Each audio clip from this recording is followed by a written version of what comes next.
তো কি অবস্থা গরিব পিপল, আবার চলে আসলাম কিছুদিন পরে। অনেক দূরে আসতে তো যার কারণে দেরি হয়ে গেছে আবার আসতে।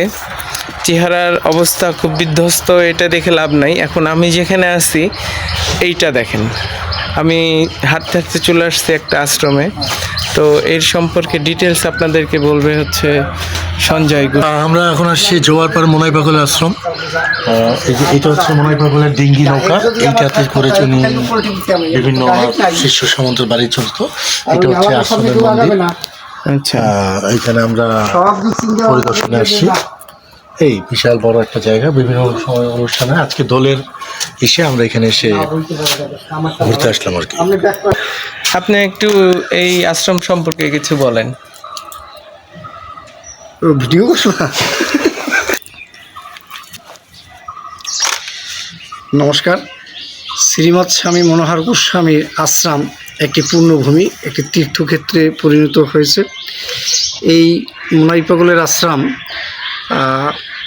প্রতিষ্ঠা হওয়ার পরে বা মনাই পাগল আবির্ভাব হওয়ার পরে তার ভক্ত শিষ্য এই আশ্রমে আসে এবং যার যে ভক্ত শিষ্যর যে মনস্কামনা থাকে সেটা পাগলের কাছে একান্তভাবে যখন প্রার্থনা করে তার সেই মনস্কামনা পাগল পূরণ করে।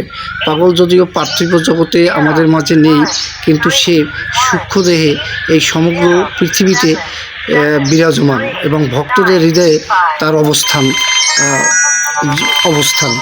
এদিক থেকে এখানে মাঘী পূর্ণিমায় বৃহৎ অনুষ্ঠান হয় এবং হাজার হাজার লোকের সমাগম ঘটে। শুধু বাংলাদেশেই নয়, ভারত থেকেও ভক্তবৃন্দ এখানে এসে প্রসাদ গ্রহণ করে এবং পাগলের কাছে তাদের আকুতি মিনতি হৃদয়ের কথা পাগলের কাছে বলে এবং তারা প্রত্যেকেই একান্ত মনে যারা পাগলকে ডাকতে পারে, পাগলের কাছে তাদের মনের কথা বলতে পারে, সেই ভক্তের মনোবাসনা পাগল পূর্ণ করে।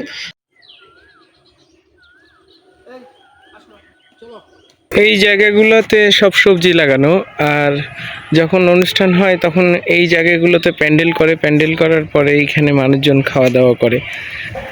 হিউজ এক বড় অনুষ্ঠান হয়, মোটামুটি 7-8 দিন ব্যাপী একটা অনুষ্ঠান হয়। দিনরাত 24 ঘন্টা এখানে মানুষ খায়। আর এই চারপাশে যত এরিয়া, এই এরিয়াগুলো সবই এই আশ্রমের। এখানে গরু আছে, বিশাল বড় বড় গরু আছে।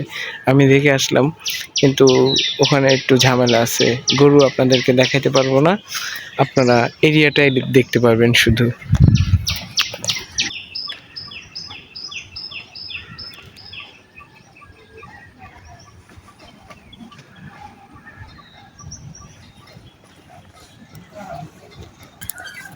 কি বেগুনে রে জায়গাগুলোতে যেসব লোকজন থাকে, তো এখানে যারা শ্রম দেয় আর কি, তারা হচ্ছে বিনা পরিশ্রমেই এখানে শ্রম দেয়, কাজ করে। আর এই জায়গাগুলো যেগুলো দেখতেছেন না, এই জায়গাগুলোর থেকে চাষবাস করে যে টাকাটা আসে সেই টাকা দিয়ে এই আশ্রমটা চলে।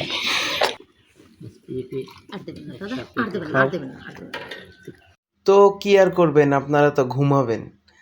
আপনারা যেহেতু ঘুমাবেন, আজকে আমিও ঘুমাবো। Bye bye, tata.